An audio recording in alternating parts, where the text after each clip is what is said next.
Okay, so in our last class, we have discussed about what are the challenges that human resource managers face in today's 21st century, where you have a lot of multicultural companies, MNCs doing business. So today we'll go on to start with what are the different, what is the scope of organizational behavior, what are the things they have to, as a manager, have to take into consideration so that they can judge according to the people and handle them accordingly. So as I've told you before, the scope of organizational behavior lies with the study of three major things. That is, you have to study about that individual, then how that individual behaves in a group, and ultimately in an organization, how that behavior changes or gets adapted. Okay, so today we'll discuss about what are the foundations of individual behavior, why one person is, say, mean, or say extra smart, or short tempered, or honest. It is because of certain factors which we will elaborate today and in our coming sessions. You see, person's behavior is a product of the person himself and his environment. So what you are is because of the DNA in us and the environment in which we have been brought up or we have been around. So when you talk about B is a behavior. So it is a summation or a function of P and E, where P is a person himself and E is the environment.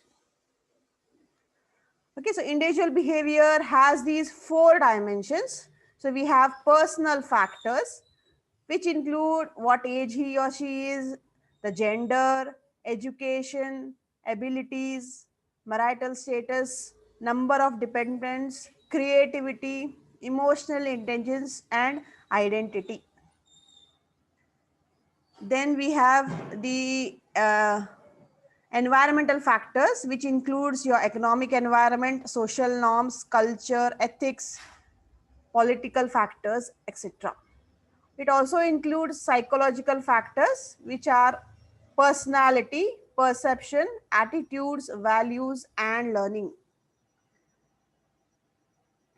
Then the fourth dimension of individual behavior is organizational systems and resources. So it includes the physical facilities or infrastructure in the organization, the organizational design and structure, the leadership traits, the leaders' qualities, the reward systems, and work related behavior. So in detail, one by one, we'll study these factors. So to start with, we'll start with the personal factors.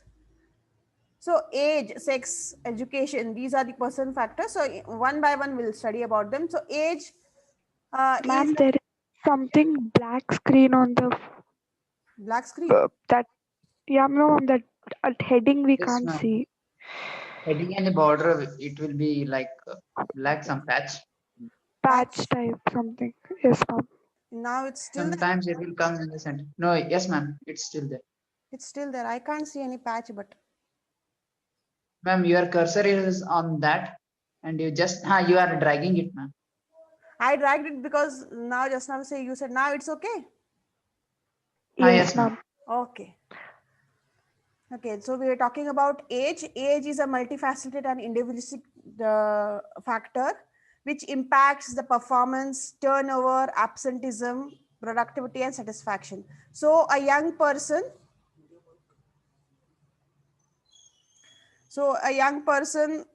will,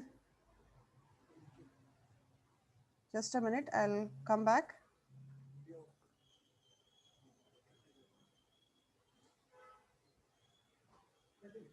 Yes. So a young person will be more energetic and he or she will be, more curious about learning something. That energy, that curiosity and the zeal to achieve something is more in a younger person. So as that person ages, no doubt his experience and quality of work has improved, but that performance may decrease, maybe because of that age or maybe health factors. Okay, then age is also associated with turnover.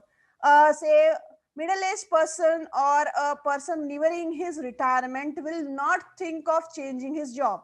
He'll be more of a stable kind where he wants to settle down and wants to retire in that job itself. Okay, then similarly, absenteeism. Absenteeism is more uh, in the case maybe a person, maybe a young or old. So absenteeism also more is associated with, if it is regarding to health factors, then a healthy person will not take more leaves. So he may be young or old, that doesn't depend on that, but normally we attribute health factors with middle and elderly people, so that will also be one attitude. Then the productivity is more in terms of a senior person, because he is well advanced, so because he knows how to do the work perfectly, with perfection, and without flaws or minimum flaws. Then satisfaction level is also attributed to age. Say it a young person is, wants to do many things and is thinking about his career, how to upgrade it, what to do next. And say the young people, they want, they believe in shortcuts, they want in fast work. So if there is learning work, they may feel unsatisfied, or they want constant growth. So if this is not happening, they may feel unsatisfied. On the other hand, a senior person, a middle-aged person, he has seen all the ups and downs, so his satisfaction level is much better than a young person. Now we'll move on to the next factor, uh, that is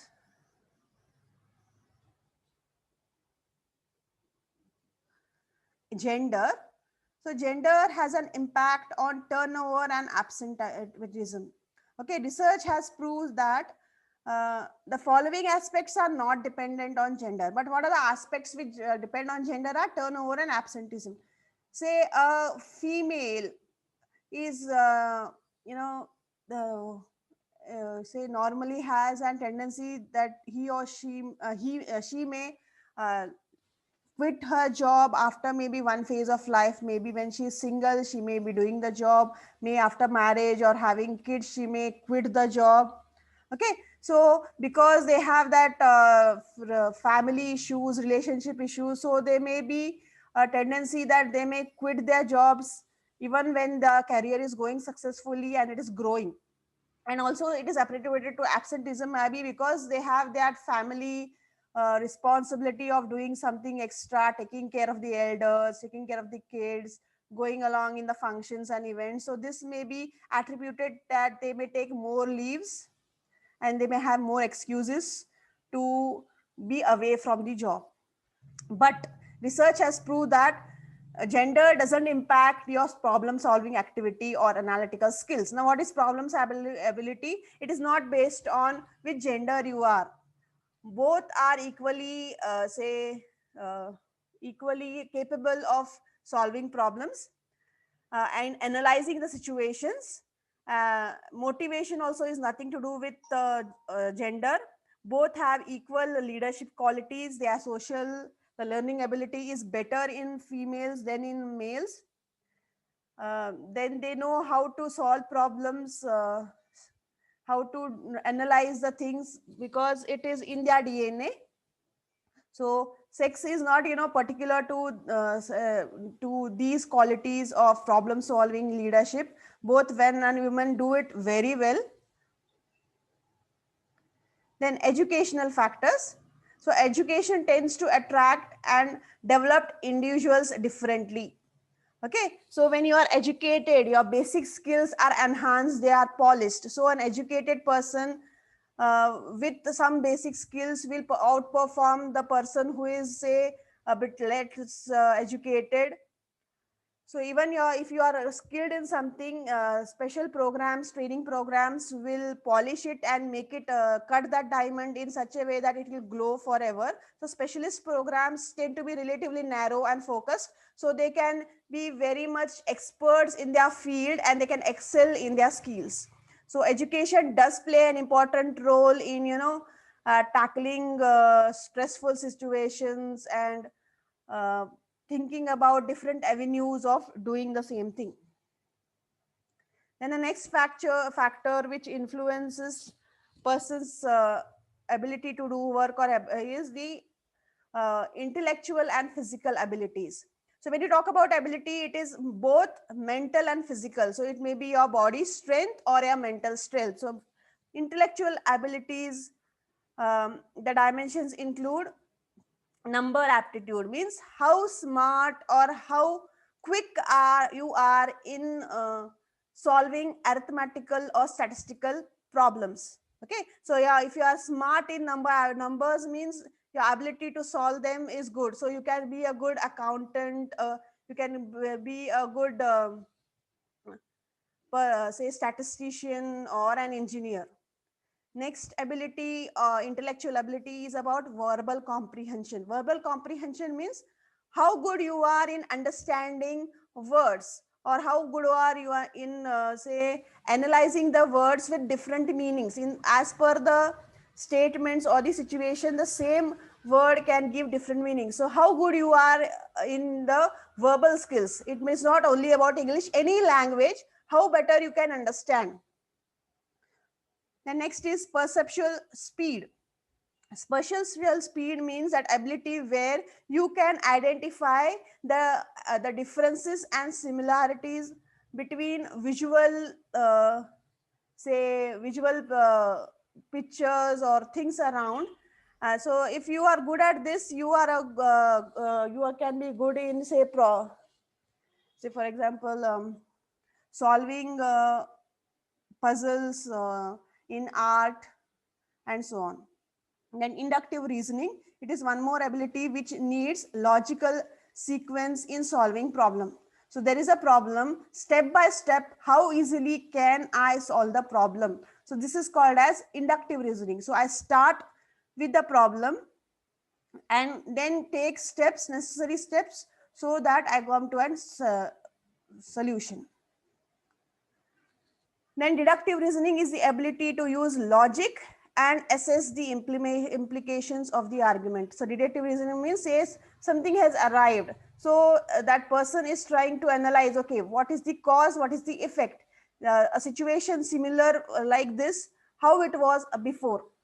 Okay, so he tries to relate similar type of situations and trying to jot down the options or the probable reasons for that issue or that problem and deduct the final solution to the problem.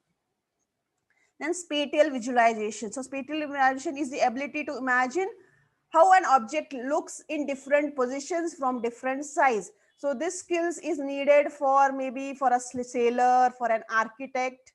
So he has to know how the say structure or the building looks, or how far or near the sea is, or maybe the island is. So this spatial visualization is very much needed for people who are into say navigation, they are sailors, or they are say even soldiers, then architects, designers, so that they can imagine the different views and make up their project as per that. Then the last and the most important dimension of intellectual ability is memory. So memory is all about how far you can remember or recall something which has was there in the past experience. So this ability is very much important in every field, because past experience gives us skills to overcome our flaws or mistakes which we have done before, and we can be on our toes. So even we can if you are good in recalling, you can think about logical decision making, strategic decision making. So memory plays an important. So if you are like a person with, like, you can say a kind of Alzheimer's, where, or you have maybe you have seen that film Ghazni, where every 10 minutes you forget something. So it will be difficult for us to do any small amount of a very petty job also. So these dimensions will tell us which, so one person may be not good in all these dimensions, but say a couple of them together will make you say a good manager, or a good engineer, or an architect, or say something else, or maybe a designer, or whatever it is. So a couple of these abilities should be there so that you can excel in your field or in your profession. Then we'll move on to the physical abilities. So physical abilities is all about strength, flexibility, and balance. So strength factors include your dynamic strength. So dynamic strength is the ability to exert muscular force repeatedly or continuously over time. So this type of physical strength is needed for, say, for example, your boxers or say sports people. So wherever there is, or maybe the laborers who are doing hard work, they're carrying things. So dynamic strength is very much necessary. So physical strength is all about people who are in the profession of sports or who are laborers or something like that, where physical strength is very much important. So dynamic strength is all about exerting force repeatedly, especially your wrestlers and boxers. Then trunk strength.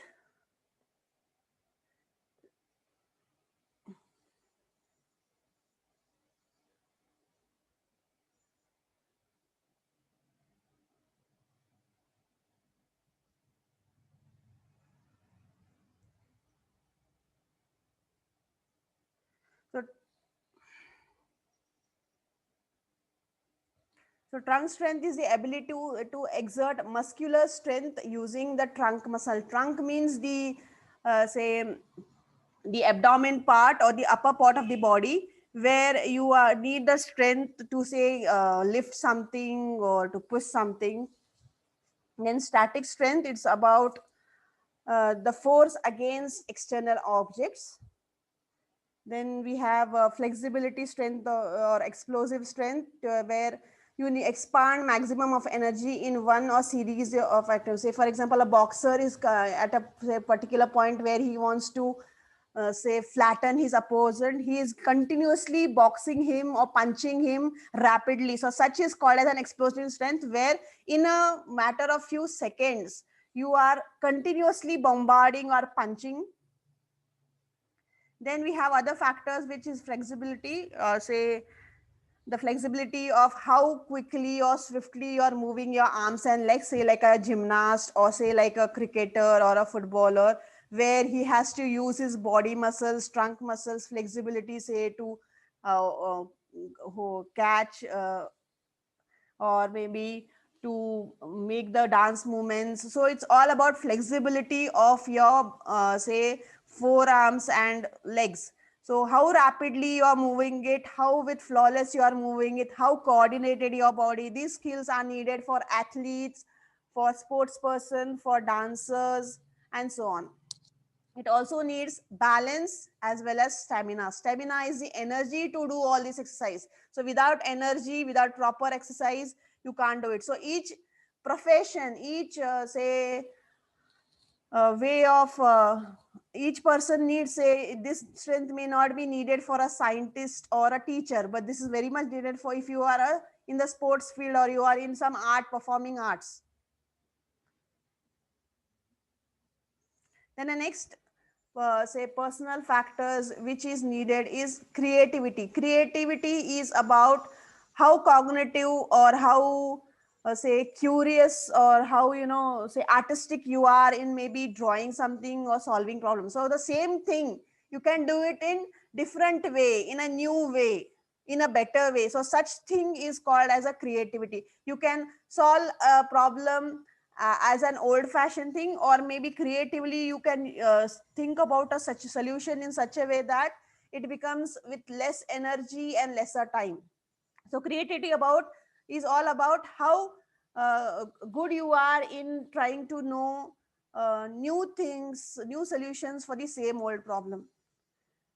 So the creativity category of individuals can be characterized into background experience, personal traits, and cognitive ability. So background experience means you have seen somebody doing that before. You are using that experience of memory and recall and using it in your work so that you can enhance your productivity and efficiency. Then personal traits is all about your intellectual and intellectual capacity, where you become an inventor or a scientist and try to find out something new.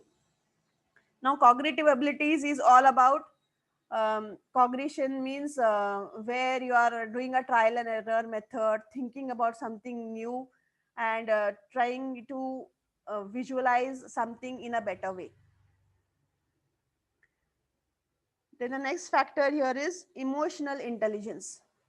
So emotions are effective state of a consciousness in which joy, sorrow, fear, surprise, anger, happiness, hatred all come. This is because of maybe some external force. So our emotion is not, suddenly we feel happy or bad. No, they are induced by something external, or maybe a memory or an experience earlier. So you remember, you may remember something, and you may behave in a particular fashion, or you may suddenly cry, or maybe you had a nightmare. So emotions are basically a state of mind which are induced by some external or internal factor. So somebody has hurt you, you may feel pain, or say sorrow. Something you have seen, so you may feel fear. There was a bad incident about with somebody, so there may be a hatred. Very good thing is there, maybe there is a good news, you feel happy, joy, you achieved something you were struggling for continuously, so you may be excited. So this is all about something which is going around, so that emotions will play a role in your work also. So if you are emotionally unstable, maybe you had a bad day, or there is some family issue, so that keeps up in the mind, and that may impact the way they are doing the work. So some may express the emotion, some may hide it. So a person who is expressive, for dealing with them, you may excuse me, may be a problem. So it also sometimes the emotions, you may feel sad for one moment, but it doesn't go in the next moment itself. Okay, it stays or lingers around for some time, so that is called as a mood. So with that bad mood or a good mood, if you are in a good mood, you will do your work, say in hardly 70% of the normal time taken. If you are in a bad mood, even days are not enough. So it does have an impact on the way you work. So we have to learn about some say the organizations should have some training programs, or say counseling sessions, so that people who are emotionally say lower, they can improve their social skills, individual skills. They can think about self awareness, do say a question answer session, and try to analyze what I'm good at, when do I feel good or bad, how can I stabilize it. Maybe some meditation or self motivation, and use this emotions in a more uh, better way, and more channelize it in a right way. So this is all about the different personal factors which make us, maybe the same good person with an emotionally say bad day may behave totally differently. So these factors, personal factors, right from age, abilities, gender, education, emotions, all do have a positive and negative effect on the way people behave in the say way they behave even individually, and it impacts on the way they work, the people around them, and so on. So that's all about emotional intelligence and personal